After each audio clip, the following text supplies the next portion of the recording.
Hi friends, how are you all? Welcome to my channel Padmavati Art Food and Life. இன்னைக்கு ரா mango chilli சட்பட்டா tip ஒன்று பண்ண போகிறோம். செம டேஸ்டான டிப் இது. இதை ட்ரெடிஷ்னலாக நம்ம மாங்காய் பச்சடின்னு சொல்லலாம். இதுக்கு இந்த ஒட்டு மாங்காய் தான் எடுத்துக்கணும். ஹிந்தியில் தோத்தாபுரி மேங்கோன்னு சொல்லுவாங்க, ஆம்னு சொல்லுவாங்க. ஸோ அந்த மாங்காவை நல்ல தோல் சீவி நல்ல ஸ்லைஸாக மெலிஸாக துருவி எடுத்து வச்சுட்டுருக்கேன். இதுக்கு தேவையான இன்க்ரீடியன்ட்ஸ் நான் டிஸ்கிரிப்ஷன் பாக்ஸில் போடுறேன், பார்த்துக்கோங்க. இப்போ 2 டேபிள் ஸ்பூன் நெய் எடுத்துட்டுருக்கோம். இதுக்கு 2 டேபிள் ஸ்பூன் நெய். அதுக்கப்புறம் மாங்காவோட புளிப்புக்கு ஏற்ற மாதிரி நம்ம தேவையான அளவுக்கு க்ரீன் சில்லிஸ் எடுத்துக்கிறோம், பச்சை மிளகா. அதில் கடுகு தான் தாளிக்கிறோம், நம்ம கடுகு தாளித்து பண்ணுறோம். கடுகோட வாசனை ரொம்ப நல்லாயிருக்கும், அதனால் அந்த கடுகு தாளிக்கிறோம். ஜீரகம் வேணாலும் தாளிச்சிக்கலாம் நீங்கள். இப்போ நான் இந்த மாங்காய் ஜாஸ்தி புளிப்பு இல்லை, அதனால் நான் 4 பச்சை மிளகா எடுத்துட்டுருக்கேன். நீங்கள் மாங்காவோட டேஸ்ட்டை வச்சு அதுக்கேற்ற மாதிரி நீங்கள் பச்சை மிளகா போட்டுக்கோங்க. வெல்லம் இல்லைன்னா பொடித்த வெள்ளை சர்க்கரை எடுத்துக்கலாம் இதுக்கு. ஸோ இந்த வெள்ளை சர்க்கரையும் நீங்கள் மாங்காவோட டேஸ்ட்டுக்கு ஏற்ற மாதிரி தான் எடுத்துக்க போகிறோம். ஸோ எல்லாமே உங்களோட மாங்காய் என்ன மாதிரி இருக்கோ அதுக்கேற்ற மாதிரி தான் நீங்கள் அளவெல்லாம் எடுத்துக்க போகிறீங்க. நான் ஒரு ஃபுல் மேங்கோ, தோத்தாபுரி மேங்கோ, அதாவது ஒட்டு மாங்காய்க்கு நான் ஒரு 50 கிராம் வெள்ளை சர்க்கரை எடுத்துட்டுருக்கேன்.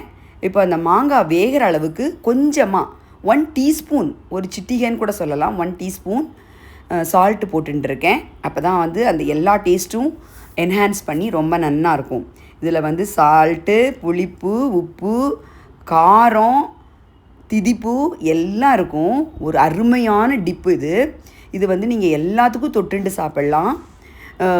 இந்த உங்களுக்கு நாச்சோஸ்க்கெலாம் கூட இந்த டிப்பு ரொம்ப நல்லாயிருக்கும். சப்பாத்தி பூரியோட ரொம்ப நல்லாயிருக்கும்.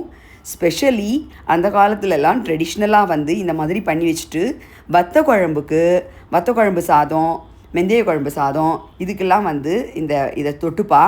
இது ரொம்ப ரொம்ப டேஸ்டி, ரொம்ப எல்லாருக்குமே பிடிச்ச ஐட்டம். மாங்காய் பிடிக்காதவங்களே கிடையாது. இதை நீங்கள் இந்த மாதிரி பண்ணி நல்லா உப்பு போட்டுட்டு இதில் ஒரு 2 டேபிள் ஸ்பூன் தண்ணி ஊற்றிருக்கேன். நிறையாலாம் தண்ணி ஊற்றக்கூடாது, கெட்டியமாக இருக்கணும் இந்த டிப்பு. ஸோ ஒரு 2 டேபிள் ஸ்பூன் தான் தண்ணி ஊற்றிருக்கேன். ஒரு 3 to 4 மினிட்ஸு நல்லா வேக வைங்க. அது கொஞ்சம் நடுப்புற கிளறி விட்டுக்கோங்க. இப்போ பார்த்தீங்கன்னா நல்லா நைஸாக சூப்பராக வெந்தெடுத்து மாங்காய் நல்லா நைஸாக வெந்தெடுத்து அதில் ஒன்று சின்ன சின்ன பீசஸ் தெரியற மாதிரி இருந்ததுன்னா சாப்பிடும்போது வாயில் கடிப்பட்டுதுன்னா ரொம்ப நல்லாயிருக்கும். இப்போ இதில் நான் வெல்லத்தை போட்டு நல்லா கலக்கிறேன். வெல்லம் நீங்கள் மாங்காய் வேகிறதுக்கு முன்னாடி கண்டிப்பாக போட்டுறாதீங்க. அப்புறம் மாங்காய் வேகவே வேகாது, ரொம்ப நறுக்குன்னு ஆகிடும்.